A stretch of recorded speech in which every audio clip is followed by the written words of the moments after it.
Boa noite. Que a graça do Senhor Jesus Cristo, o amor de Deus, o nosso Pai, e a comunhão do Espírito Santo, mais uma vez, esteja conosco. Amém? Bom, queridos, hoje chegou o dia de tratarmos sobre um daqueles temas que eu considero ser o mais importante da nossa semana de oração. O assunto Salve Sua Família. E antes de começar, uma vez que estamos assim, já nos aproximando do que eu considero ser o clímax da nossa semana, eu preciso que a igreja esteja bem unida em espírito, em propósito e em oração, a fim de que o Senhor cumpra aquilo que Ele planejou para esta semana. E como nós faremos isso? Eu tenho uma proposta a fazer, ninguém precisa levantar as mãos nesse momento, mas eu gostaria de convocar a igreja para nós estarmos em espírito de oração e jejum até o dia de sábado, e a minha proposta é que em cada um dos dias eu preciso ter um grupo de pessoas orando e jejuando até o almoço do dia de sábado. E em um dos dias eu farei isso juntamente com vocês. A intenção é que nós comecemos esse propósito de oração e jejum a partir do almoço de amanhã. Então, do almoço de amanhã até o almoço de quinta-feira, eu preciso de um grupo de pessoas que estejam em jejum. Esse jejum não necessariamente precisa ser um jejum de abstinência completa dos alimentos, mas pelo menos que nós façamos um jejum de frutas e que você coloque a igreja, especialmente de Espinho, aqueles que estão nos visitando de outras igrejas, nessa oração, nesse propósito especial. Então, preciso de um grupo de pessoas de amanhã até o almoço de quinta-feira, do almoço de quinta até o almoço de sexta e do almoço de sexta até o almoço de sábado. Portanto, nós teremos 3 grupos de pessoas orando e jejuando pela conclusão dessa nossa dessa semana de oração, perdão. E como nós vamos fazer isso? Eu gostaria que cada um de vocês, se pudessem, até o final da mensagem, pegassem um papel, aí, se alguém tiver, não precisa ser um papel assim bem específico, mas escrevesse o seu nome e o dia que você vai orar. E, ao final, quando estiver cumprimentando, que você me entregue esse papel. Porque enquanto você estará orando pela igreja, eu vou orar em cada um dos dias por você, por cada pessoa que estará em oração e em jejum.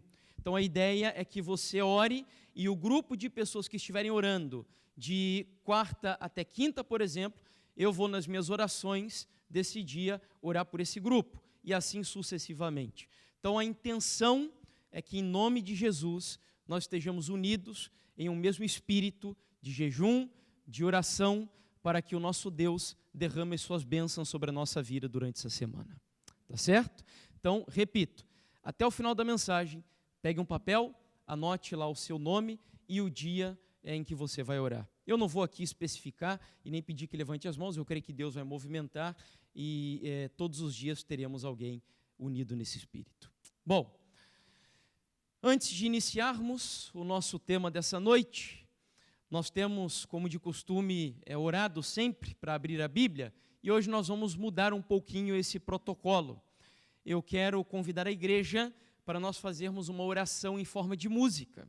E nós vamos agora nos colocar de pé mais uma vez, e eu quero que você cante assim de todo o seu coração, entendendo que é uma oração realmente, esse louvor, o hino número 454 do nosso inário.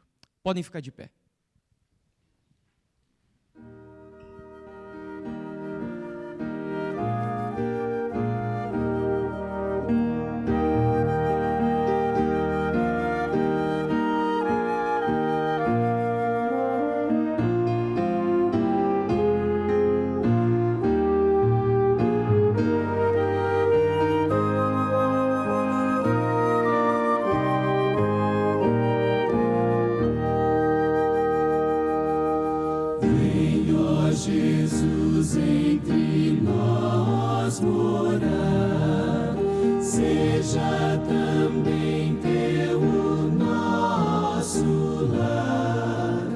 ser com mamãe e com papai.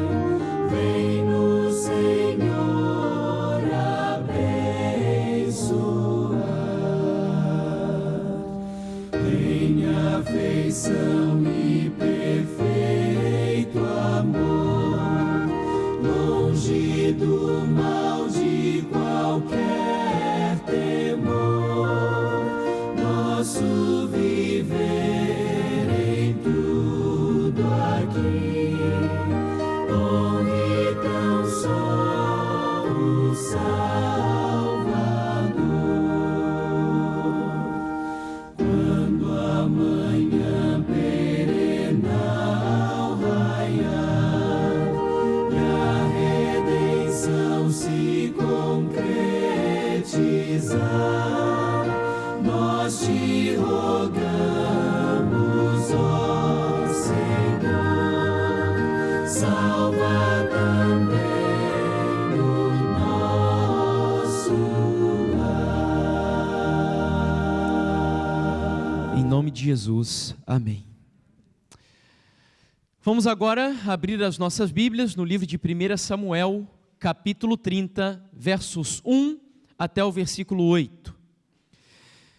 1 Samuel, capítulo 30, versículos 1 até o versículo 8.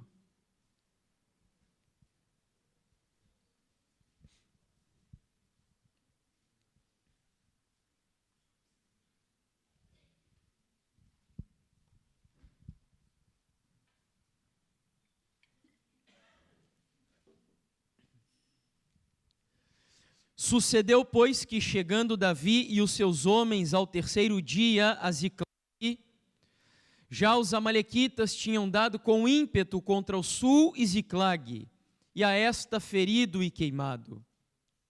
Tinham levado cativas as mulheres que lá se achavam, porém a ninguém mataram, nem pequenos nem grandes.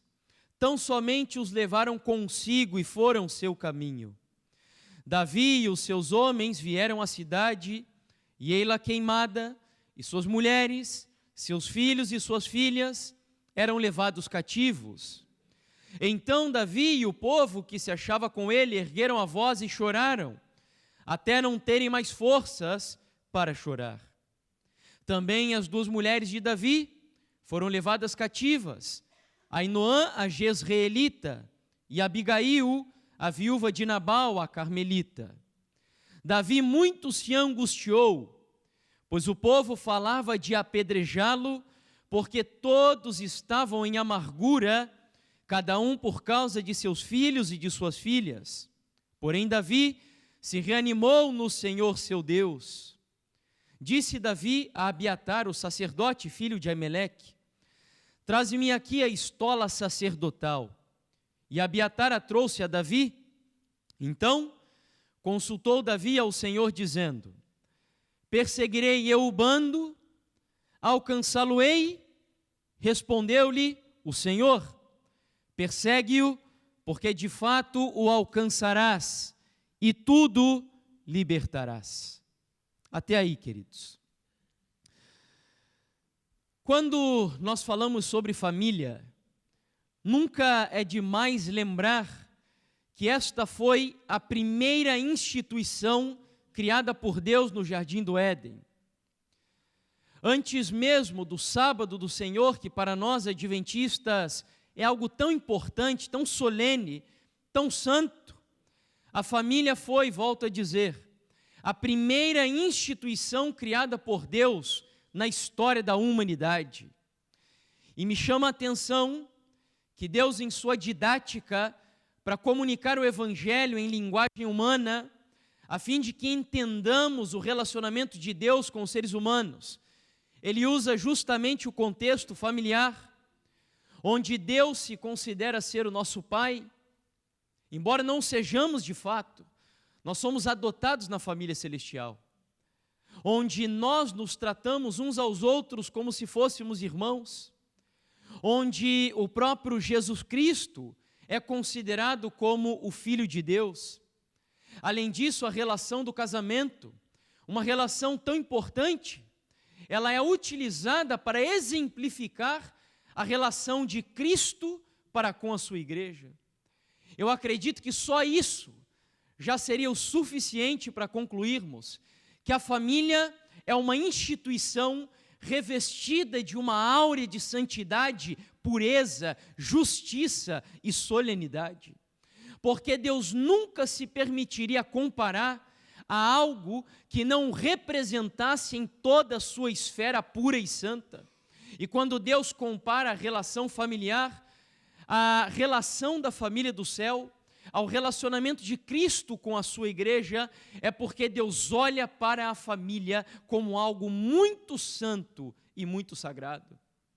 Certa vez eu li uma frase de Ellen White, onde ela dizia que uma família bem ordenada, bem disciplinada, fala mais em favor do cristianismo do que todos os sermões que se possam pregar nos púlpitos de uma igreja. Esse texto é um desafio tremendo para mim, queridos, porque eu sou um pregador. No ano passado eu fiz um cálculo e eu preguei, assim, facilmente mais de 100 sermões ao longo do ano. E o que esse texto está dizendo é que se eu pegasse não apenas um dos meus sermões, mas se pegasse todos os sermões que preguei nos púlpitos das igrejas no ano passado, nem todos eles juntos teriam o poder que apenas uma única família, bem ordenada e bem disciplinada, tem de testemunhar em prol do cristianismo genuíno. É muito solene o que estamos aqui dizendo.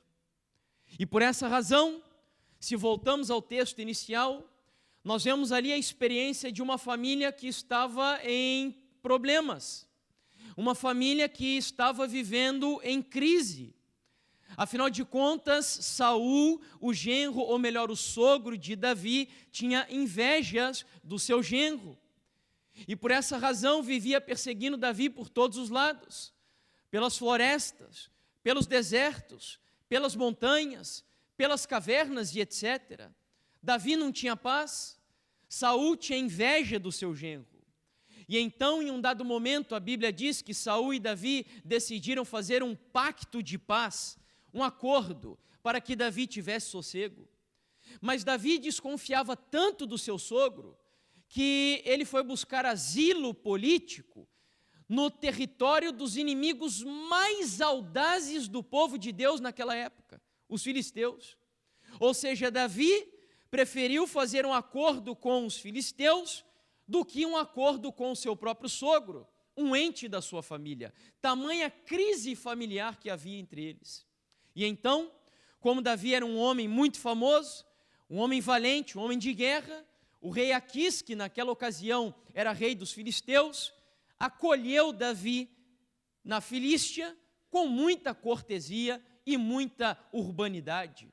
E ele foi tão cortês que ofereceu para Davi um território onde Davi viveria com as suas esposas, os seus filhos, os seus soldados em número de 600 e as suas respectivas famílias. E ali Davi começou a construir um lar, trabalho, casa. Ele de fato se enraizou naquele território que a Bíblia chama de Ziclag. Foi a cidade que Aquis deu para Davi viver com a sua família. E depois de um tempo, a Bíblia conta que aconteceu assim uma situação muito preocupante e amargurante para Davi. O rei Aquis decidiu declarar guerra contra o próprio povo de Deus. E como Davi era um homem muito valente, um homem de guerra, ele foi alistado para lutar ao lado dos exércitos filisteus. Ou seja, Davi agora precisaria marchar em guerra contra o seu próprio povo, o povo de Israel. Por uma decisão errada, uma escolha equivocada, Davi agora precisaria levantar as armas da guerra contra o seu próprio povo. E aquilo provocou uma angústia tremenda no coração de Davi.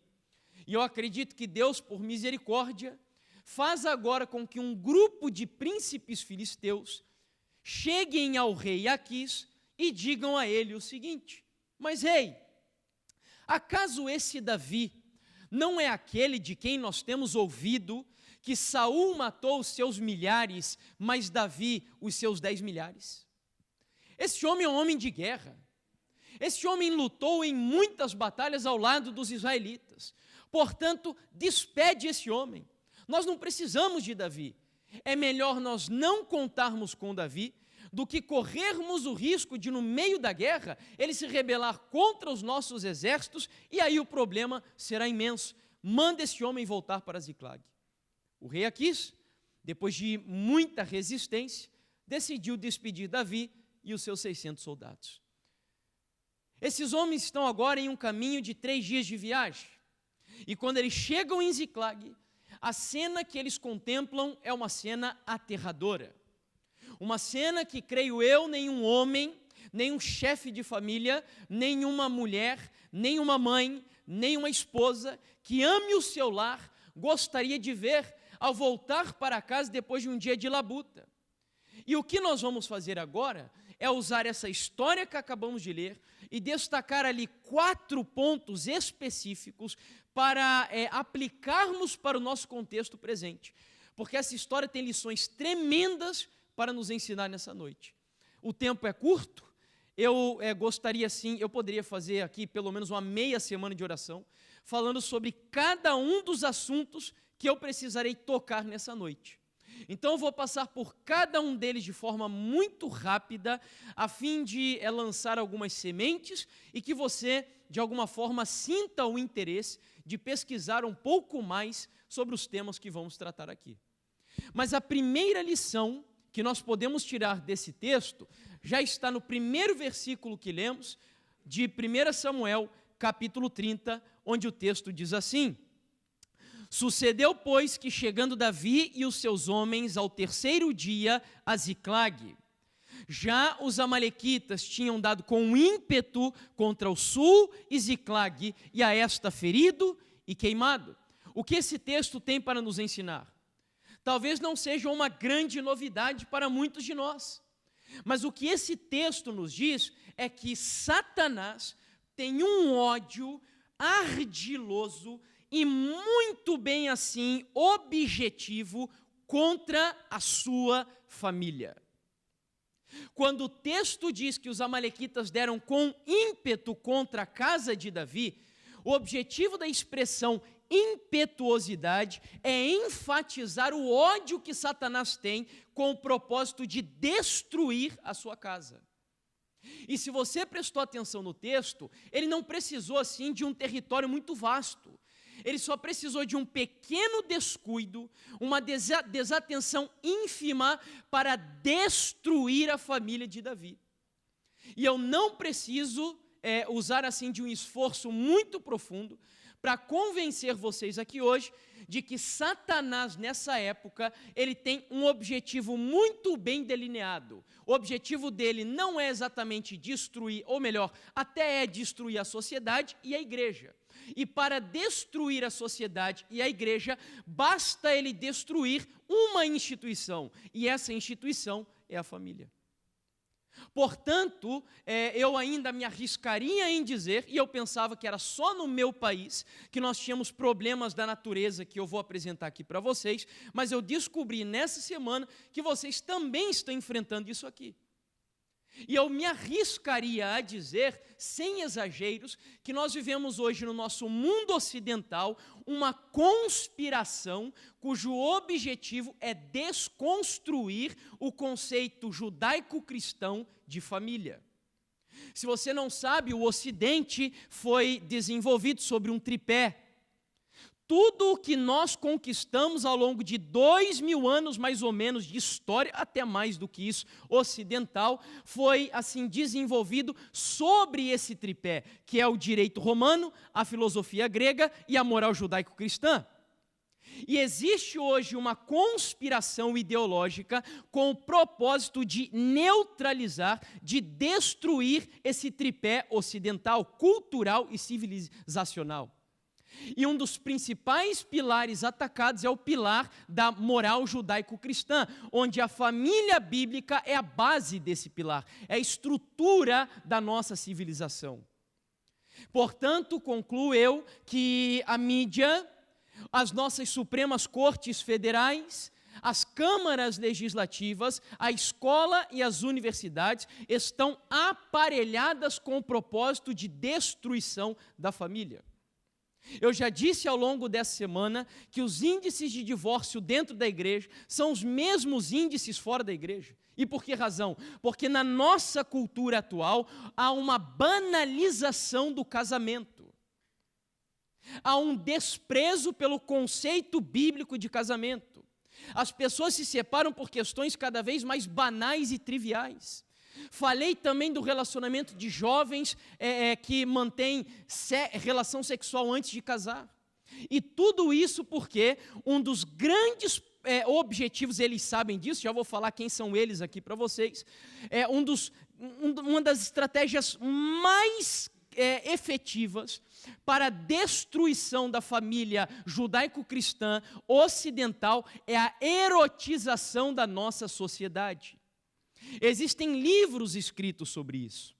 Eu sei que vocês, obviamente, concluem que isso é uma estratégia de Satanás, mas eu me surpreendi quando descobri que existem filósofos acadêmicos, como, por exemplo, poderia falar de Marx, poderia falar de Herbert Marcuse, poderia falar de George Lukács, filósofos aí da escola de Frankfurt, onde eles escreveram maneiras e formas de erotizar a sociedade judaico-cristã ocidental, com o objetivo de desconstrução da família.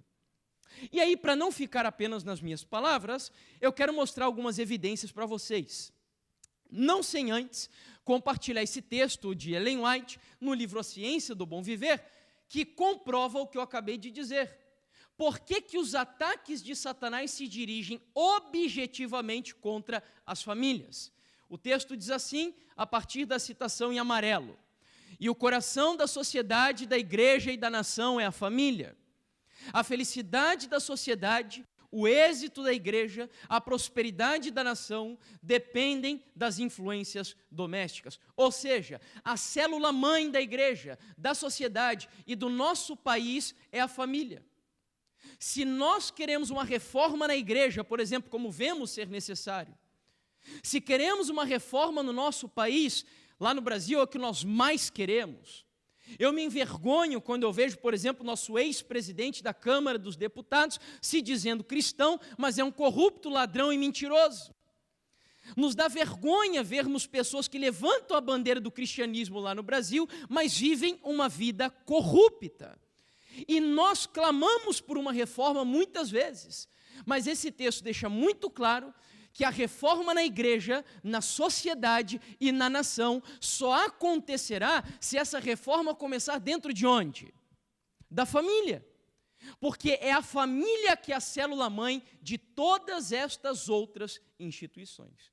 E sabendo disso, é claro que Satanás vai atacar as nossas famílias de forma covarde e objetiva. Portanto, eu quero começar a mostrar algumas evidências para vocês, dando início naquela que é a minha área, a área da educação. Eu não vou ter tempo de explorar muitas coisas aqui, mas, por exemplo, no ano de 1993, um jornalista e professor francês chamado Pascal Bernardin escreveu o livro Maquiavel Pedagogo, ou O Ministério da Reforma Psicológica. Lá no Brasil, esse livro só foi traduzido no ano de 2013, muito tardiamente. Mas, curiosamente, embora o livro tenha sido publicado na década de 90, o que ele denuncia ainda é extremamente atual. O livro ele trata sobre documentos da ONU e da Unesco, cujo objetivo é modificar, alterar a ética, a moral e os valores da sociedade ocidental. E para isso, eles vão se utilizar de estratégias psicológicas e psicopedagógicas nas escolas e na mídia de maneira especial.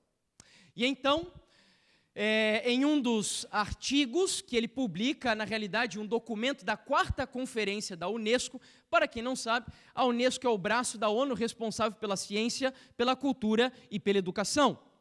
E então ele vai dizer aqui o seguinte: que o ensino da ética, ou como eles chamam de ética revolucionária, ou nova ética, deve veicular novos valores. Inicialmente, porém, deve bloquear a transmissão dos antigos valores de uma geração para a outra. Então, o que esse texto está dizendo? Que para levar a cabo os propósitos dessa revolução ética, eles precisam bloquear ou neutralizar a transmissão de valores ou a tradição, como já comentamos aqui, de uma geração para outra. Pergunto, qual é a principal instituição responsável por fazer essa transmissão valorativa de uma geração para outra? Que instituição é essa? A família. Então, o que eles estão dizendo? Que eles precisam bloquear a influência das famílias na vida, especialmente de crianças, jovens e adolescentes. Como eles fariam isso? Eu vou citar um exemplo para vocês. Lá no Brasil, no ano de 1961, foi promulgada a nossa primeira Lei de Diretrizes e Bases da Educação Brasileira. É a lei que regula todo o sistema educacional no Brasil. Nesse ano, as crianças eram obrigadas a frequentar a escola apenas a partir dos 7 anos de idade. No ano de 1996, foi promulgada a terceira LDB, que é o resumo da Lei de Diretriz e Base. A partir de então, todas as crianças do Brasil são obrigadas a serem matriculadas e frequentarem as escolas a partir dos 4 anos de idade. Pergunto, qual será o objetivo? Será que o Estado ama tanto assim as nossas crianças que querem prepará-las para serem bons cidadãos, desenvolvidos especialmente moralmente, intelectualmente, com valores éticos e etc., como aqueles que nós cremos? É claro que não. Um psicólogo da educação, chamado Jean Piaget, fazendo estudos de observação do comportamento de bebês e de crianças, chegou à seguinte conclusão: uma criança desenvolve a sua personalidade entre os 2 até os 7 anos de idade. Ou seja, essa é a faixa etária onde a personalidade da criança está sendo moldada, amadurecida.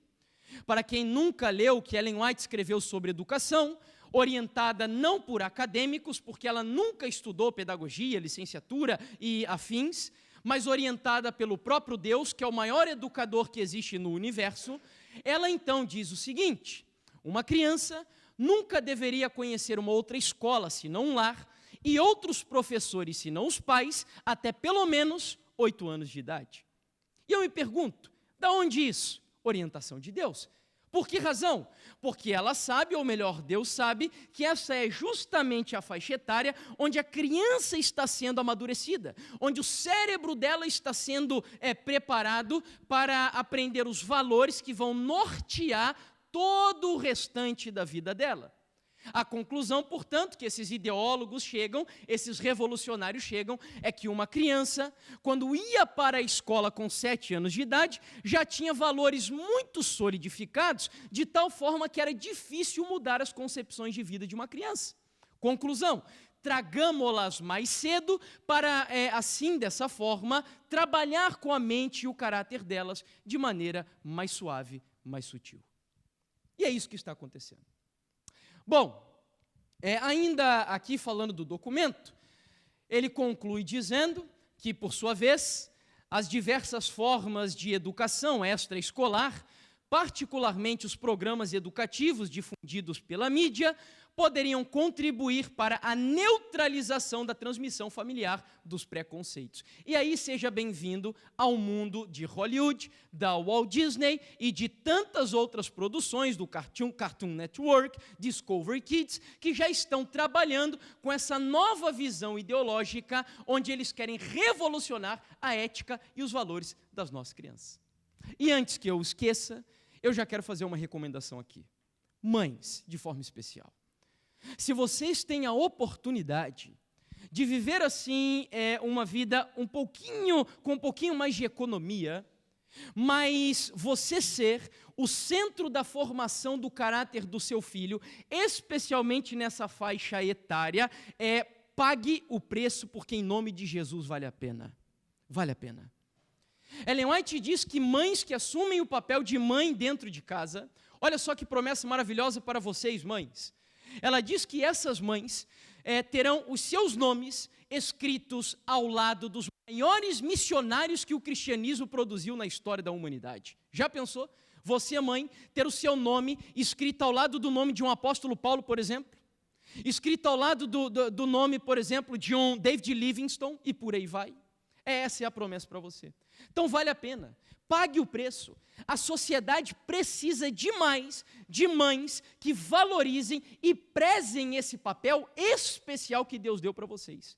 E aí vem o que nós vamos discorrer agora, sobre as ideologias feministas, que quer roubar, furtar da mãe esse papel fundamental. Porque o diabo sabe que a mãe é o maior agente dentro do lar, mais do que o pai, de formação do caráter de uma criança. O diabo sabe disso.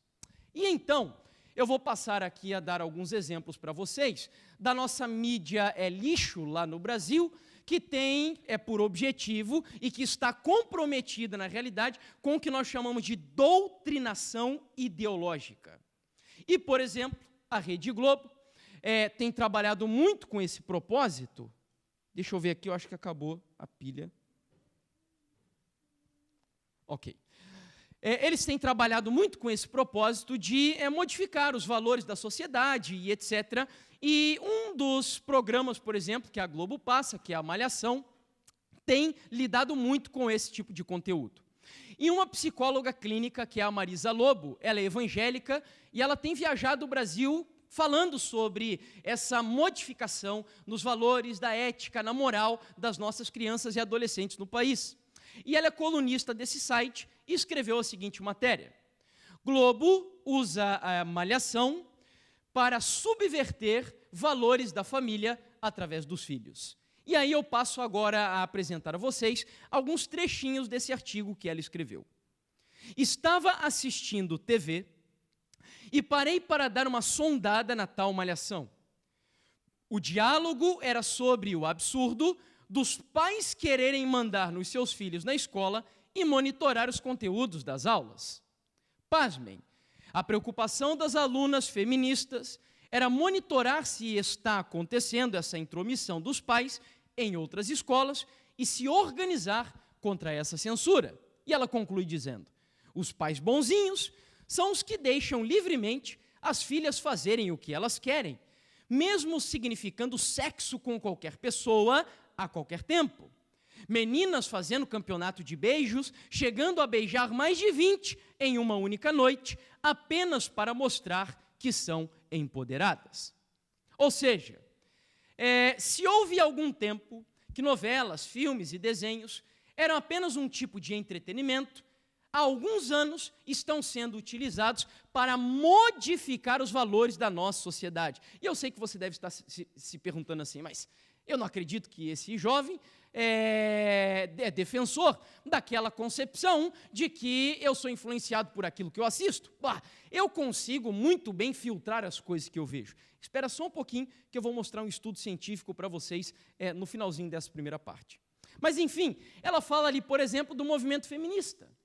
E eu sei que na nossa igreja hoje tem muitas mulheres que, sem ter noção de quão pernicioso, e me permitam dizer, diabólico é hoje o movimento feminista, tem levantado a bandeira desse movimento na nossa época. Para quem abomina o machismo, e eu me uno a essas pessoas, porque o machismo é algo que Deus abomina, nunca foi um desejo de Deus, uma sociedade machista, e a sociedade patriarcal, isso é o que nós chamamos, na verdade, de modificação da linguagem, porque o termo patriarcal é bíblico. Quem estabeleceu o patriarcado foi Deus. O homem como cabeça do lar não é algo cultural, é um princípio da palavra de Deus, e eu já vou explicar o que significa ser o homem cabeça do lar. Mas o machismo é algo que Deus reprova. E se o machismo é algo que Deus reprova, o feminismo, que vai para o outro extremo na nossa época, é algo que Deus também reprova. Para você entender, há alguns anos, quando o feminismo começou, talvez, se fôssemos cristãos adventistas naquela época, nós poderíamos sim defender valores do movimento feminista, quando ele começou. Porque o movimento feminista, na sua origem, tinha o objetivo, por exemplo, de defender o sufrágio feminino, que era o direito da mulher votar, assim como os homens também. Uma segunda luta dos movimentos feministas mais antigos era que a mulher tivesse o direito de estudar assim como os homens naquela sociedade antiga. E, finalmente, que as mulheres tivessem direito de trabalhar e ganharem salários minimamente equivalentes ao que os homens ganham, dependendo do mérito do seu trabalho. Hoje, o movimento feminista já vai muito mais além do que isso. O objetivo do movimento feminista, e olha lá, veja se você se considera representada por movimentos feministas, como um que nós temos lá no Brasil, me perdoe a expressão, mas é o nome desse movimento, que se chama Marcha das Vadias, onde mulheres vão para as ruas com os seios de fora, teoricamente, lutar pelos direitos das mulheres. Mas, na realidade, no fundo, sabe qual é o movimento, o objetivo principal do movimento feminista? É o direito da mulher ser livre, sabe para quê? Para fazer sexo quando ela quiser e com quem ela quiser e matar os bebês que ela tiver também, quando ela tiver vontade. Esse é o verdadeiro objetivo do movimento feminista. Quem levanta bandeiras do movimento feminista e nunca leu, por exemplo, ideólogos como Judith Butler ou Simone de Beauvoir, que é a maior ideóloga do movimento feminista, você não sabe qual é a raiz desse movimento. O que está por trás desse movimento? E todos esses ideólogos que produzem conteúdos dessa natureza, que defendem o feminismo hoje, sabe qual é a origem deles? O movimento marxista. E eu não sei se você sabia, preste atenção nisso aqui agora, uma informação importante. Antes de Marx morrer, ele escreveu um livro que é assim não tão conhecido quanto o Capital e o Manifesto Comunista. O último livro que ele escreveu e não terminou se chama A Origem, eu sempre troco a ordem, mas essas 3 palavras estão presentes ali no título do livro. A Origem do Estado, da Família e da Propriedade Privada. E então ele não teve tempo de terminar o livro. Foi aí que o seu amigo Engels concluiu a mensagem do livro. E sabe qual é a essência desse livro? Marx chegou à seguinte conclusão: a sociedade burguesa é uma sociedade patriarcal. Portanto, desde pequenininho, crianças crescem em um lar onde eles vivem em uma cultura de autoritarismo, onde o homem é o cabeça, a mulher se subordina ao marido, ou é a ajudadora do lar, e a criança cresce em um lar dessa natureza. Portanto, uma vez que isso é um valor judaico-cristão, que vem da Bíblia, nós precisamos desconstruir o conceito de família judaico-cristão. Essa foi a conclusão dele no livro. E tudo o que está acontecendo hoje é simplesmente para levar a cabo esse desígnio que estamos vendo aí. Bom, poderíamos falar ainda um pouquinho mais sobre esses movimentos. Eu já vou voltar a falar sobre a questão do machismo quando eu for me referir aos homens aqui no nosso estudo. Mas ainda continuando na Globo, eu acho que alguns talvez pensem assim, bom, você está exagerando um pouquinho. No ano passado, eu recebi um vídeo no meu celular de um amigo mostrando um pequeno trecho da Malhação, já era numa nova etapa, onde no dia 2 de agosto de 2018, eles deram uma aula de ideologia de gênero para as crianças e adolescentes que assistem esse tipo de conteúdo. Eu quero que você analise e veja se é exagero quando eu digo que nós estamos sendo atacados dentro das nossas casas e às vezes não estamos percebendo esse tipo de ataque. Pode colocar o vídeo 1 para a gente, por gentileza. E aí, vocês acham que é exagero da minha parte? Nós estamos no meio de uma guerra. E sabe o que mais me assusta? É que muitos de nós estamos cedendo o território para o diabo dentro da nossa casa. Colocando o filho diante de televisor, dando internet livre para o filho acessar YouTube sem controle dos pais. E você não tem ideia do que esses youtubers, eu citei alguns deles aqui durante essa semana. Lá no Brasil nós temos, por exemplo, Felipe Neto, Kéfera e por aí vai, que todos eles estão comprometidos com essa ideologia.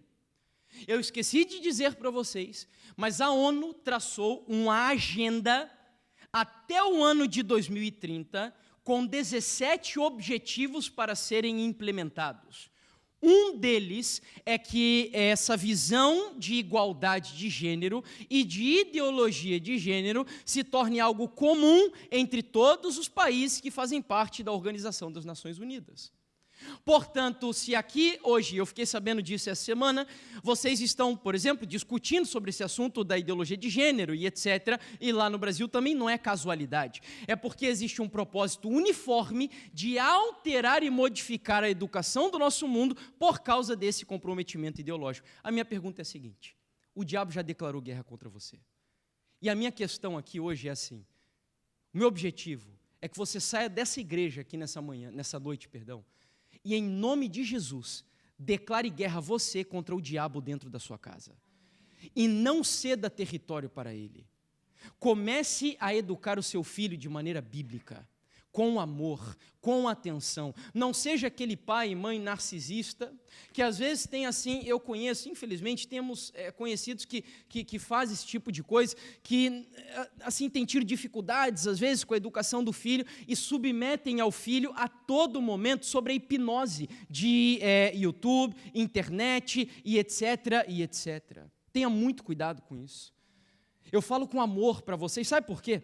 O Augusto Cury, eu já citei ele aqui durante a semana, ele tem um dado que ele diz assim: uma criança hoje, com 7 anos de idade, tem mais acesso a informações do que o imperador romano tinha no auge do Império de Roma. Eu te pergunto, o que uma criança até os 7 anos de idade tem de experiência e maturidade para conseguir filtrar o que esse tipo de conteúdo está transmitindo para elas? Nenhuma. Portanto, pais e mães que estão aqui dentro hoje, zelem pelos seus filhos, paguem o preço pela educação de vossos filhos, lutem por eles, não deixe que os amalequitas modernos ataquem com impetuosidade a sua Ziklag. Não deixe que isso aconteça. Zele por ela, vigie por ela, ame a sua casa, lute pela educação do seu filho. Não coloque seu filho, se você tem essa possibilidade financeira, não coloque seu filho em creche, não faça isso. Lute pela educação do seu filho. Você vai colher isso em pouco tempo, depois você vai olhar uma época e vai dizer: olha, graças a Deus, eu paguei o preço, mas hoje eu estou colhendo o fruto de uma educação cristã e um caráter muito bem formado e desenvolvido na educação do meu filho. Bom, eu poderia falar muito mais sobre esses assuntos aqui com vocês. Isso não é só na Malhação, isso tem acontecido em desenhos. Eu me recordo de desenhos aí do Cartoon Network, onde já está aparecendo. Estão aparecendo os casais homossexuais, para banalizar, normalizar.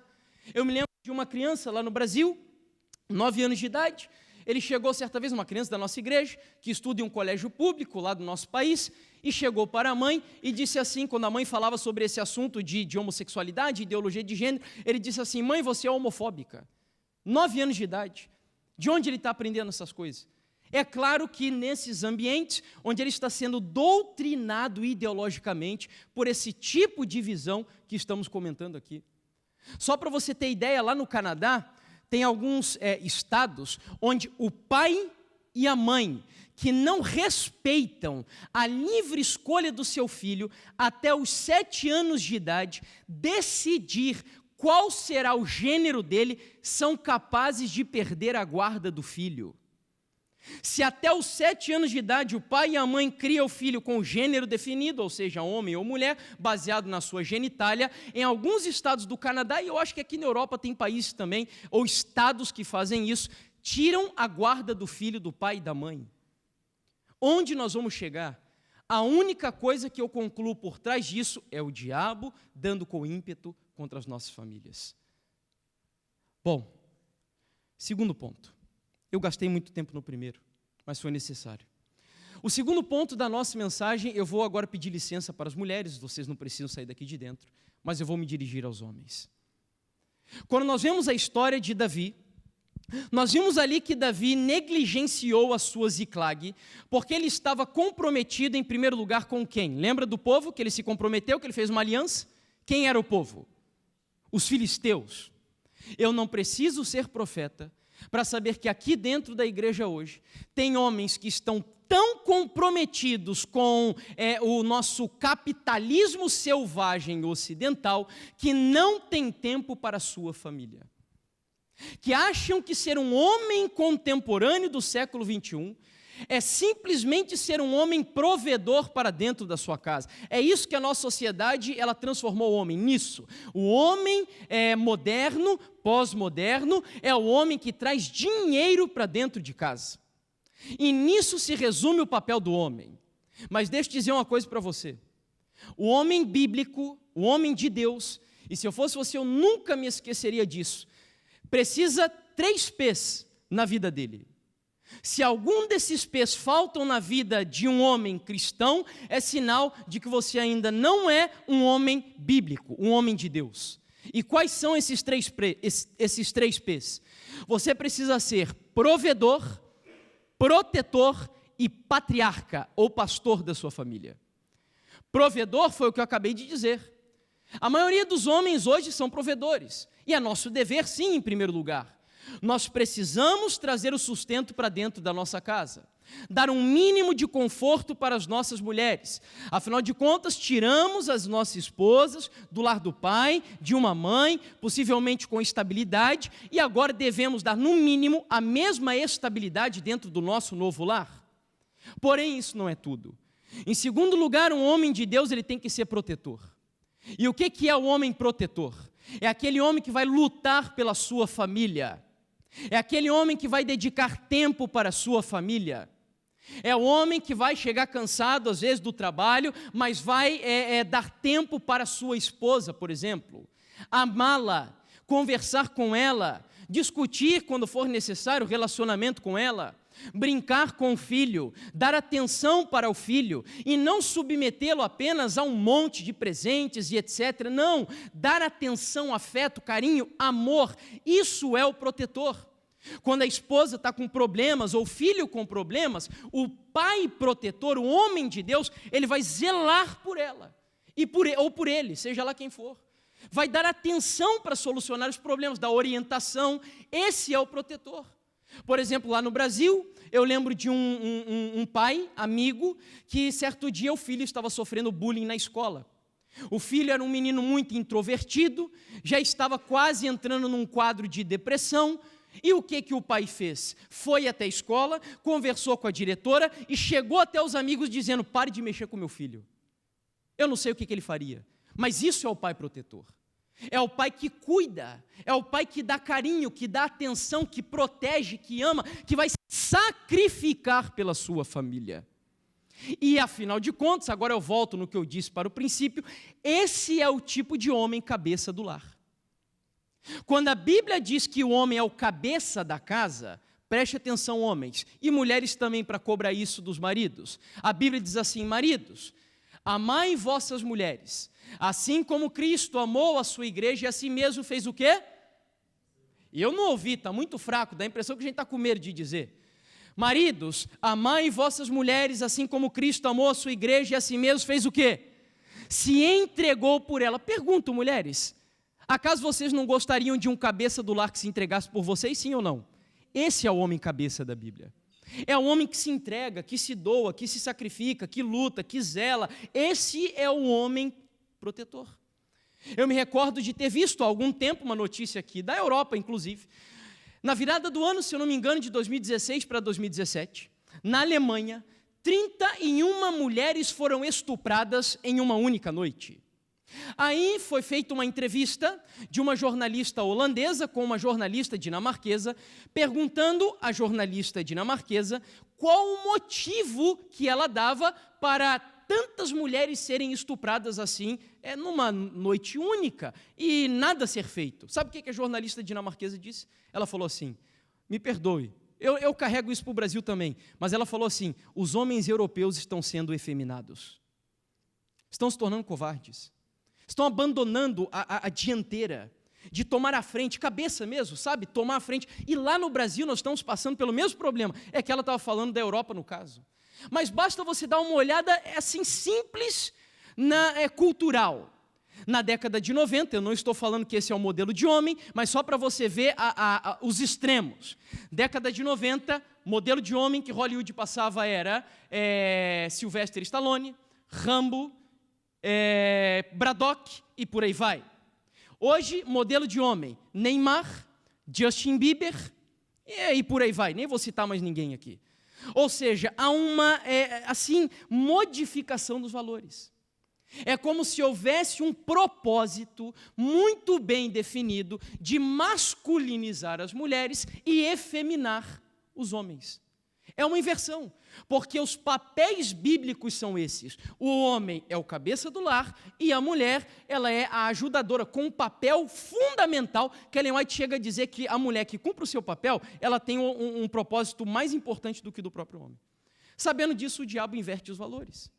Então, queridos, protetor. Primeiro, é o provedor. Segundo, protetor. Terceiro, patriarca e chefe da família. O que é o patriarca ou o pastor da família? Muitos de nós, adventistas e cristãos, cobramos dos nossos pastores a obrigação de pastorear as famílias. O pastor Luiz é pastor da Igreja Adventista do Sétimo Dia de Espinho, mas ele não tem obrigação de pastorear a sua família. É lógico que ele visita os lares, que ele aconselha e etc., mas o primeiro dever de pastoreio das famílias de quem que é? Do homem. Os homens são os pastores da família. É dever do homem fazer todos os dias, por exemplo, culto com a esposa e quem tem filho com os filhos. Dever.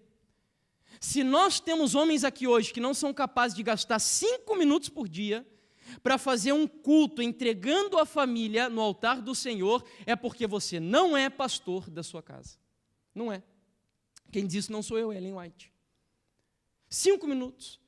Aqui a nossa vida está meio alterada, a minha vida e a vida da minha esposa. Mas lá no Brasil, nós temos o nosso horário mais ou menos de dormir. Minha esposa dorme um pouquinho antes que eu um pouquinho mais tarde. Mas a gente acorda meio próximos um do outro. E então acordamos, ela faz o seu culto particular, eu faço o meu culto particular, ali na cama mesmo. E aí oro, ela ora individualmente, eu estudo o que me interessa, ela estuda o que interessa a ela, e quando nós terminamos o nosso culto individual, nos assentamos na cabeceira da nossa cama e fazemos o nosso culto doméstico. E então nós cantamos um hino, lemos uma breve meditação e fazemos uma oração. E todas as vezes que eu oro, é uma oração simples e objetiva pedindo: Senhor, eu consagro o meu lar em Tuas mãos. Que o Senhor cuide da minha esposa e da minha vida nesse dia. Não nos deixe cair em tentação, Senhor. Ajuda-nos a fazer escolhas sábias. Nos livre do mal, em nome de Jesus. Amém. Simples. É nosso dever como homens pastorear a nossa família, chefiar a nossa casa espiritualmente falando. Você, como homem, precisa conhecer de doutrinas minimamente possível para doutrinar o seu lar e a sua família. Sabe, queridos, eu quando me casei, como eu disse para vocês, eu era lá no Brasil, a gente fala um moleque, um menino. E então, fui criado desde pequenininho no ambiente do videogame. E aí eu cresci jogando videogame e me casei jogando videogame. E então casei com 20 anos de idade e certa noite minha esposa estava dormindo, cerca de 2h30 da noite, e eu estava ali na cama com o computador no meu colo, jogando videogame de futebol. Porque uma das minhas maiores lutas até hoje é o futebol. E eu gostava de jogar videogame de futebol, gostava de jogar futebol na prática, ainda gosto, embora tenha parado, e gosto ainda de acompanhar campeonatos. Antigamente eu acompanhava o Campeonato Brasileiro, o Campeonato Europeu, de tudo que é país que vocês podem imaginar. Meus domingos eu passava 6, 7 horas assistindo partido de futebol. E aí eu estava lá na cama, jogando computador, até que veio uma impressão muito forte do Espírito Santo dizendo: meu filho, você está errado. Só haveria um motivo para você, como homem de Deus, dentro da sua casa, estar acordado essa hora. E que motivo vocês acham que era? Orando pelo seu lar. Naquele momento eu falei: Senhor, olha, eu sei que eu tenho que abandonar isso, mas eu não consigo. Eu fui criado jogando Mega Drive, depois PlayStation 1, PlayStation 2 e computador e etc. E eu gosto disso, Senhor, e o Senhor vai ter que me ajudar. Eu gosto de jogar. E Deus disse: tá bom, eu vou te ajudar. Você vai orar e eu vou te ajudar, mas faça a sua parte. E a minha parte era: deleta esse jogo do seu computador. E foi muito difícil. E eu me ajoelhei e, de olho fechado, deletei aquilo do computador. Pedi: Senhor, me ajuda, me liberta dessa escravidão do jogo. E, queridos, olha, eu não sei, Deus faz cada coisa que a gente não consegue explicar, mas desde aquele dia, com aquela oração, desse vício, em nome de Jesus, eu fui liberto. Graças a Deus. Então, ainda tenho minhas lutas hoje com o futebol, até hoje, eu até contava para o Rubem, eu entendi muito bem o que Jesus quis dizer com aquele texto, que ele fala assim: olha, se o teu olho te faz pecar, ele não diz assim, vá orar pelo olho só, não, Ele fala para fazer o que com o olho? Arranca o olho fora. Eu entendi muito bem esse texto. Porque se eu tiver uma televisão em casa com sinal, eu não consigo resistir. E eu tenho televisão em casa, mas sabendo que eu não resisto, o que eu fiz? Não tenho sinal, arranquei o olho fora. Então, se o diabo vai usar aquilo para me tentar e eu ainda não tenho domínio sobre aquilo, melhor não dar o espaço para ele me tentar dentro da minha casa. Então, é a luta. Agora, nós como homens precisamos entender, no mínimo você homem, precisa sair daqui reconhecendo, Senhor, eu preciso melhorar e me tornar um homem de Deus dentro da minha casa. Um homem de Deus. Olha, eu acho o máximo Abraão. Quando chegou a notícia para Abraão, dizendo assim, Abraão, olha, teu sobrinho está perdido. Os reis lá de Sodoma e Gomorra se juntaram, levaram ele escravo, a família inteira dele, e agora você vai fazer o quê? O que a Bíblia diz que Abraão fez? Esse cara era protetor da família. Ele reuniu lá um grupo de homens, do jeito que eles tinham, com o que ele tinha, em nome de Jesus, foi lá proteger a família dele, lutar pelo seu sobrinho, para libertar a sua casa das mãos do diabo. Portanto, queridos, primeiro, os amalequitas modernos estão dando com ímpeto contra a nossa casa. Segundo ponto, nós homens precisamos, em nome de Jesus, reassumir o nosso papel de homem na sociedade e dentro da igreja. Terceiro ponto, e a gente já está se aproximando do fim. Bom, lá no texto que lemos ao início do estudo, do livro de Samuel, travou aqui de novo? Puder me ajudar lá, por gentileza? 1 Samuel, capítulo 30, nós vamos ao versículo 3. Versículo 3.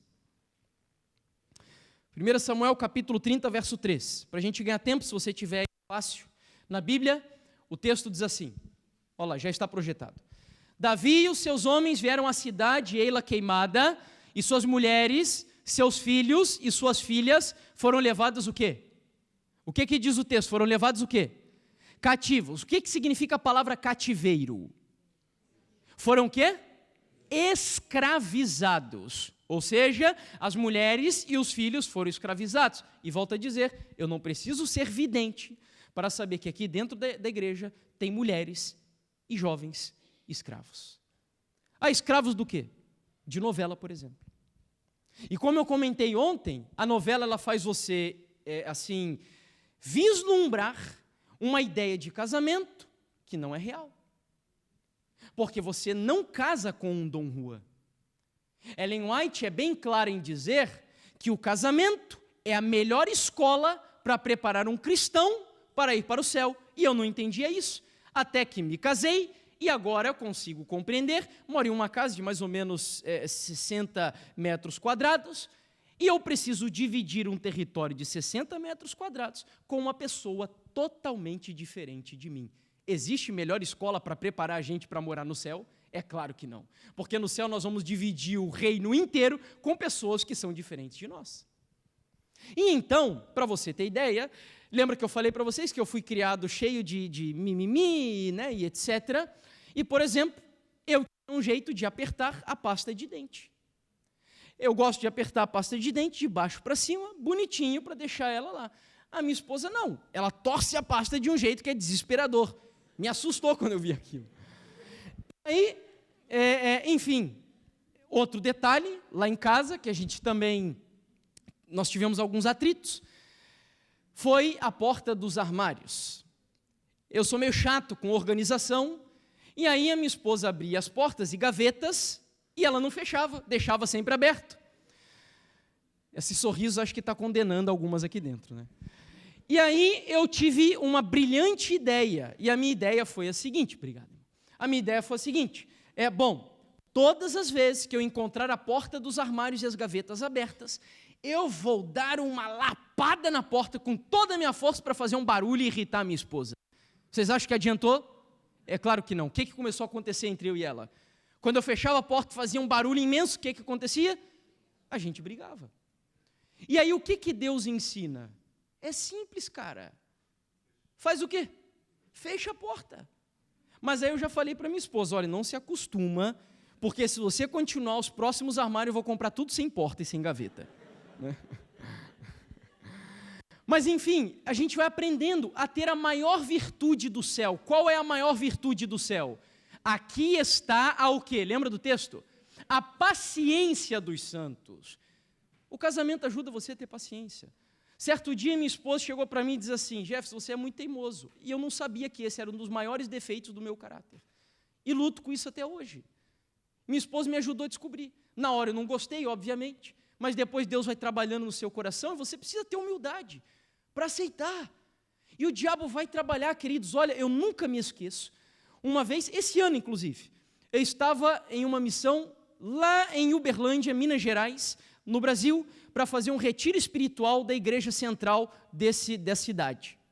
E aí minha esposa e eu, nós entramos no quarto do local onde estávamos hospedados, e eu não sei como o diabo entrou dentro desse quarto junto com a gente. Antes de começar a programação, nós entramos em um atrito, uma discussão por causa de uma coisa tão boba. E ali começamos lógico, a gente não fala palavrão dentro de casa, mas começamos ali a falar em alta voz, um com o outro e tal, e uma briga, e eu cheguei, Mor, eu chamo ela assim, de Mor, lá no Brasil é costume. Vamos agora ficar de joelho e vamos orar. Em nome de Jesus, vamos pedir misericórdia de Deus para mandar o diabo fora daqui. E isso deveria ser um hábito. Agora, pergunta para mim, é fácil? Na hora que você está com os nervos à flor da pele, querendo mandar para tudo que é lá da sua esposa, você acha que é fácil você pedir para ajoelhar e orar? Não é. Mas é nesse momento que você deve clamar a Deus. E a gente se ajoelhou. E graças a Deus passou. E foi uma bênção o retiro espiritual. Seria maravilhoso se homens e mulheres, talvez você esteja aqui dentro hoje, o teu casamento está pendurado. Não desista do seu lar e do seu casamento. Chega na tua casa agora como um homem de Deus, pega a tua esposa, se ajoelha na tua cama com ela, que é o altar de Deus, e diz: amor, vamos orar. Vamos buscar a presença de Deus para curar as feridas dentro da nossa casa. E eu tenho certeza que quando houver humildade e espírito cristão dentro de casa, as lutas vão seguir, as dificuldades vão seguir, mas um lar que está sendo edificado sobre a rocha que é Jesus, ele vai permanecer sólido até a sua vinda em nome de Jesus. Faça isso, experimente. E então, mulheres escravas. E a escravidão é um problema. Eu poderia aqui falar de Facebook, por exemplo. Minha esposa mesmo tinha uma dificuldade com essa questão. Muitas amigas da época de escola, que aí se casaram com homens muito ricos, e que ela via as fotos das amigas lá no Brasil, viajando para vários lugares do mundo, e para a Europa, e para os Estados Unidos, e para o Caribe, etc. E eu era um obreiro do movimento antes de me tornar um adventista. Ganhava muito pouquinho.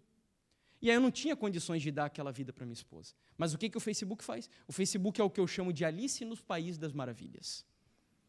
Porque ali parece tudo perfeito, tudo lindo, os sorrisos extravagantes, e por trás daquelas fotos, existem estudos sobre isso, que muitos casais estão sendo destruídos por contemplarem demasiadamente os relacionamentos de Facebook. O que é uma mentira, ali é tudo um verniz, é um verniz. Vamos ser sinceros, a gente mesmo às vezes se insere nesse meio cultural e social. E foi aí que Deus começou a fazer um milagre na nossa vida, que Ele mandou a gente ir lá para o deserto. Minha esposa sofreu muito, tadinha, eu também sofri, mas hoje, graças a Deus, eu digo para vocês, não é porque minha esposa está aqui não, mas eu digo para vocês que eu agradeço a Deus pela mulher que Deus me deu. Eu nunca poderia desenvolver o ministério que eu desenvolvo se eu não tivesse uma ajudadora dentro da minha casa. Minha esposa é uma bênção, é uma mulher de Deus, ela estuda, ela busca a presença de Deus, nós temos desavenças. Tem coisas que ela pensa de um jeito, eu penso do outro. Eu aprendi com Ellen White que eu tenho que respeitar os limites também de cada pessoa. E eu procuro, pouco a pouco, entender isso. Temos dificuldades, temos desavenças, mas graças a Deus. E aí eu brinco com ela. Antigamente ela tinha o sonho de viajar para fora. Deus deu para a gente a realização desse sonho. Ela pôde vir agora aqui para a Europa. Estamos em missão, mas Deus nos presenteou com essa viagem também. Uma bênção. Então, escravos. E aí, jovens escravos de pornografia, escravos de tecnologia, escravos de Facebook, escravos de uma série de coisas, queridos. Eu vou finalizar, nosso tempo já extrapolou muito mais do que eu pensava. Eu vou mostrar para vocês um vídeo só, sobre essa questão da tecnologia na vida das crianças. É um vídeo produzido por evangélicos lá no Brasil. E então, nós vamos ao quarto e último ponto do nosso estudo. O vídeo tem 1 minuto e 20, se eu não me engano. Pode colocar para a gente, por favor, o vídeo número 2? Quem quiser buscar na internet, você pode encontrar o vídeo completo, onde diz assim, Janela 414, é hora de acordar. Aqui eu só separei um trecho dele.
Pode dar um clique no slide lá, por favor? Acho que ele travou aqui. Ok. Esse é o último texto. O pastor Marcos de Benedito, que é um editor da Revista Adventista no Brasil, ele escreveu esse artigo chamado Desejos Proibidos, falando sobre a influência da tecnologia na vida das crianças, e ele comentou o seguinte: vivemos em uma sociedade viciada, intoxicada, doente. E a dependência não tem que ver somente com o consumo de substâncias ilegais. O mundo se transformou em uma grande cracolândia comportamental. Celular, internet, cacau em pó, carboidratos, exercício, cirurgia plástica, dinheiro, compras, filmes, jogos, medicamentos, emagrecedores, trabalho, cibersexo e pornografia são apenas alguns dos inúmeros vícios atuais. Existe, por exemplo, uma onda de viciados em telas digitais, celular, computador, tablet, TV. Você mesmo consegue ficar desconectado por uma semana ou sequer um dia? Em países da Ásia, o problema é sério. A China está preocupada com a heroína eletrônica que afeta os seus jovens. Na Coreia do Sul, o vício em internet atinge pelo menos 10% dos adolescentes. O detox digital é feito em centros de reabilitação. Para a criança, o tempo diante da tela age como estimulante, a dopamina digital, não muito diferente do efeito de uma droga. No entanto, o prazer é prejudicial e faz bem desconectar-se. Além de diminuir a inteligência emocional dos nossos filhos, parentes, pesquisem depois na internet o que é inteligência emocional, para você entender por que as tecnologias, quando são colocadas diante de crianças muito novas, diminuem a inteligência emocional delas. O excesso de tecnologia pode estar acentuando o problema de autismo e déficit de atenção nos mais novos. Isso é o que sugere um estudo feito na Romênia. Bom, então, irmão Jefferson, você nos chamou hoje aqui para dizer que nós estamos num caminho totalmente errado, que está tudo bagunçado, que a nossa família não tem solução, que maridos não estão assumindo o papel de maridos ou de pai, mulheres buscando o feminismo equivocado, filhos tecnologia e vícios e escravidão e etc. Foi isso? Não. Porque Deus nunca fere se não for para curar. E agora eu quero que você, ao estudar esses 3 pontos que comentamos, os amalequitas modernos dando com ímpeto contra a família, os homens precisando retomar o seu papel de homem dentro de casa, e por fim, a escravidão de filhos, de pais, esposas, mães e etc. Qual é a solução que Deus propõe? Abra sua Bíblia, 1 Samuel capítulo 30. É o texto que nós lemos no início do estudo, e com ele nós vamos terminar. 1 Samuel capítulo 30.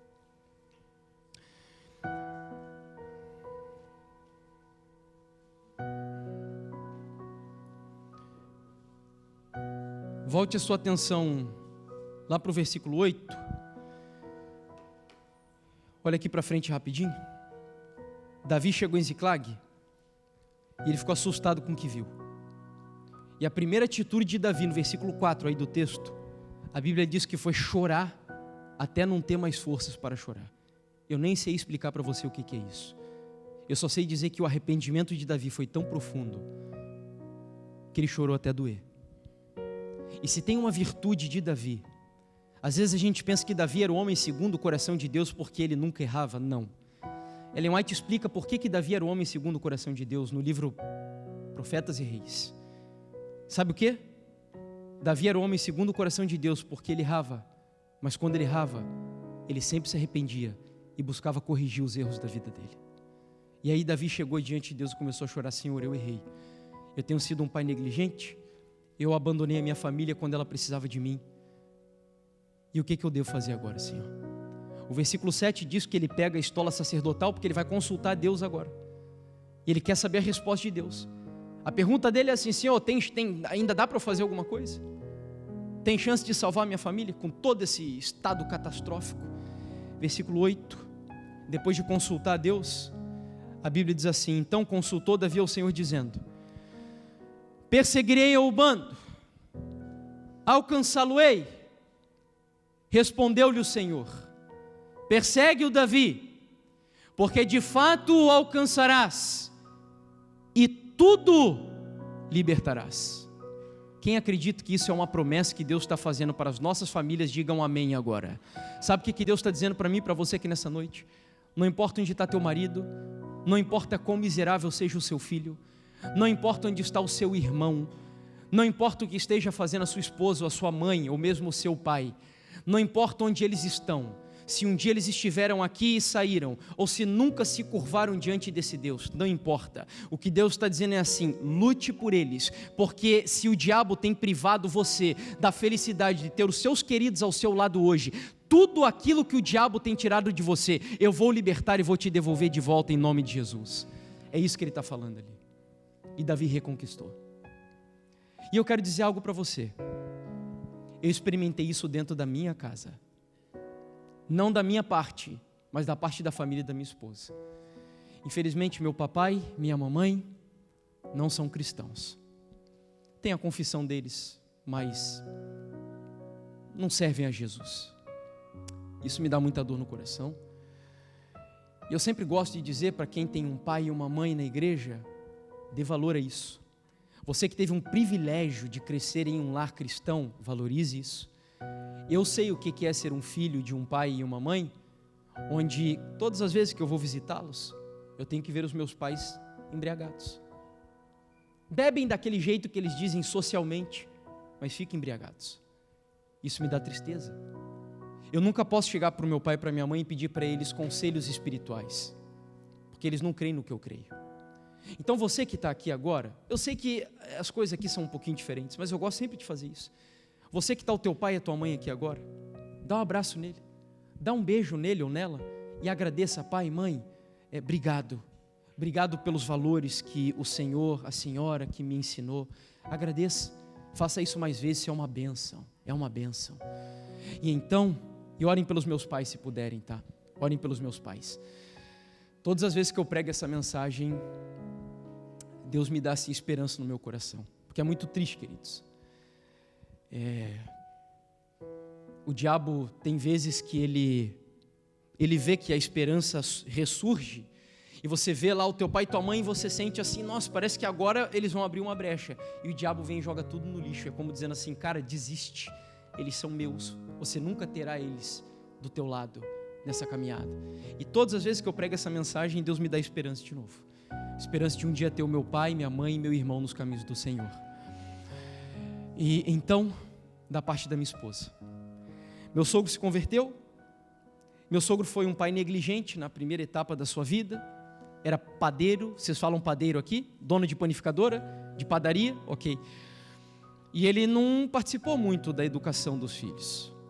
Mas depois que meu sogro se converteu, ele virou um homem de Deus. Meu sogro, se não fosse o meu sogro, eu não aprenderia o que é ser um sacerdote dentro da casa. Eu aprendi muito com ele, namorei 4 anos, se não me engano, com a minha esposa, então eu pude aprender muita coisa com meu sogro. Mesmo antes de ser adventista, ele sempre foi um sacerdote da família. E então meu sogro tentava levar isso para o meu cunhado. Meu cunhado, no auge dos seus 17 anos de idade, não queria saber de Deus. E meu sogro passou por muitas lutas. Até que então, um feriado lá no Brasil, dia 15 de novembro, emendava com o final de semana, meu cunhado foi para a praia com os amigos, alugaram uma casa, passariam nessa casa vários dias.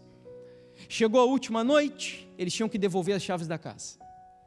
Então meu cunhado era o motorista de um dos carros, disse para os amigos assim: olha, vamos tentar não beber muito nesse dia, porque eu tenho que dirigir lá da praia até a cidade onde nós moramos. Você tem que subir mais ou menos cerca de 900 metros, é uma serra muito alta. E então ele pediu isso aos amigos. Passaram o dia inteiro bebendo, com jovens, meninas e etc. À meia-noite entregaram as chaves da casa. Meu cunhado entrou no carro e seguiu viagem. Ele pediu aos amigos que não dormissem pelo menos, ficassem acordados para conversarem com ele. Ele estava sonolento, além disso começou a chover torrencialmente. E eles seguiram a viagem. Quando ele chega num trecho do caminho, ele precisava pegar a estrada para um outro rumo, vocês chamam aqui de autoestrada, e o caminho que ele seguiu era um caminho errado. E nesse momento em que ele passa da trajetória que deveria pegar, ele atendeu o telefone, o celular dele tocou, ele atendeu o telefone. Era uma jovem que estava dirigindo o carro de trás, ligando para ele, dizendo: Bruno, nome do meu cunhado, você passou o caminho, você errou. E o meu cunhado é muito bom no volante, é muito atento, não se perde, conhece muito lá a nossa região, mas naquele dia ele errou, passou. E ele não entendeu o que tinha acontecido. E ele continuou e isso aumentaria a viagem cerca de 40, 50 minutos. Quando no meio do caminho, tentando entender o que havia acontecido, ele se deu conta do que houve naquela noite. E eu quero dizer para vocês que eu estou aqui em nome de Jesus. Eu não preciso contar história para aumentar os sermões. Mas sabe o que aconteceu naquela noite? Cerca de 50 quilômetros da serra, o meu cunhado dirigiu, dormindo no volante. Sabe quem dirigiu um carro para o meu cunhado naquela noite? Foi um anjo que dirigiu o carro para o meu cunhado. Aí você deve estar se perguntando, né? Mas como assim um anjo dirigiu o carro para um ímpio? Um carro para um ímpio. E sabe por quê? Porque tinha um pai e uma mãe, e a minha esposa, e eu também, que sustentava a vida dele no altar da oração. E que clamava, meu sogro, principalmente minha sogra, olha, eles iam algumas noites atrás do meu cunhado, porque não chegava em casa, olhando pelas autoestradas para ver se o carro não tinha capotado, ele tinha morrido. Meu sogro pegava meu cunhado, levava para o quarto e conversava com ele, dizendo, Bruno, sai dessa vida, cara, sai dessa vida, nós não queremos que você siga nesse caminho. E Deus começou a operar. Passou-se aí algum tempo, muitas outras coisas aconteceram, não tenho tempo de contar para vocês, mas encurtando uma história longa. O meu cunhado conheceu uma jovem no mundo. Nós oferecemos tudo para ela. Ela aceitou, queridos. E hoje, tanto o meu cunhado quanto a esposa dele, depois de uma obra profunda de Deus na vida deles, graças a Deus, os dois estão batizados na Igreja Adventista do Sétimo Dia. E o meu sogro tem o privilégio, porque ele lutou pela família, de ter todo o seu círculo mais íntimo, esposa, filha, genro, nora e filho. Todos nós 6, graças a Deus, somos cristãos e adventistas do sétimo dia. Por quê? Porque ele creu na promessa de Deus. Lute pela sua família, batalhe por ela, saia daqui dentro dessa igreja hoje, pelas portas dessa igreja, Senhor, em nome de Jesus, cumpra a sua promessa, eu vou fazer o que tiver de fazer, mas entrega a minha família nas minhas mãos. Sabia que John Knox orava assim? Ele orava dizendo, Senhor, entrega a Escócia nas minhas mãos ou eu morro, Senhor. Você não precisa orar ainda por Portugal, ore pelo menos pela tua família, dizendo, Senhor, entrega a minha casa nas minhas mãos ou eu morro, porque eu amo a minha família e quero vê-la no reino dos céus. Faça isso. E nós vamos fazer isso agora. Nós vamos fazer isso agora. E eu quero dar oportunidade só para aquele que crê. Eu gosto sempre de entender isso daqui como se fosse um altar. E nós vamos trazê-los aqui nesse altar. E eu não vou abrir para todas as pessoas, porque é óbvio que todos nós temos parentes fora, então eu quero orar por aquele círculo que é o mais sagrado da família. Qual que é o círculo mais sagrado da família? Presta atenção. Você que tem um pai ou uma mãe, um marido ou uma mulher, um filho ou uma filha, um irmão ou uma irmã, afastado dos caminhos do Senhor, ou que nunca reconheceu a autoridade desse Deus. Nós vamos juntos agora cantar o hino 427. E enquanto nós cantarmos esse hino, eu quero que você venha aqui à frente e você traga o nome dessas pessoas diante de Deus. Nesses grupos apenas, que nós vamos fazer uma oração por eles aqui nesse momento. Hino número 427, mais perto quer estar. E enquanto nós cantamos, podemos ficar todos de pé. E aqueles que creem nessa promessa, tragam aqui à frente o nome dessas pessoas para nós orarmos.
Posso pedir para a gente juntar aqui um pouquinho mais, para o máximo possível, os que puderem vir e se aproximar. Se há mais alguém que tem algum desses parentes pelos quais gostariam de orar, venham, queridos. Se você acredita, venha. Eu queria, em primeiro lugar, me desculpar com vocês. Extrapolei muito o horário que gostaria. Esse é o tema mais longo da semana. Tá? Amanhã a gente já vai liberá-los um pouco mais cedo. Espero vê-los aqui para o assunto que nós vamos tratar da igreja, modo de usar. Importante para preparar a gente para o final da semana. E agora, nós vamos quebrar um pouco o protocolo. Eu quero finalizar essa oração, porque eu não sinto forças. Essa é a oração que eu me sinto mais fraco, irmãos. E eu gosto de fazê-la de joelhos. Então, aqueles que puderem me acompanhar de joelhos, que não puderem, permaneçam de pé. Mas eu quero convidar vocês a se ajoelhar. Os que puderem, vamos ajoelhar. E eu vou dar 20 segundos para vocês colocarem o nome dos parentes diante do Senhor. Em seguida, eu termino com a oração final.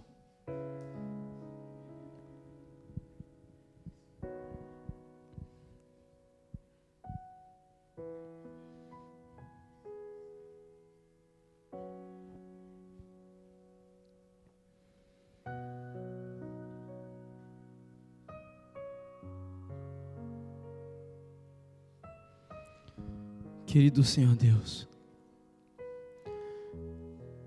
Tu sabes que essa é a oração mais difícil, Senhor. Ela arranca a lágrima dos nossos olhos, ela faz o nosso coração doer, Pai, porque nós oramos por aqueles que amamos, e dói muito, Senhor. Dói quando nós vemos eles praticando coisas que nós sabemos que entristecem o Teu Espírito. Dói quando nós vemos que eles endurecem o coração contra o Senhor. Dói, Pai. Dói porque nós gostaríamos que eles estivessem nos Teus caminhos. Dói muito quando nós vemos o diabo pisando, quando a esperança volta a acender no nosso coração, e ele vai lá e joga tudo por terra de novo, Senhor, e isso nos faz chorar.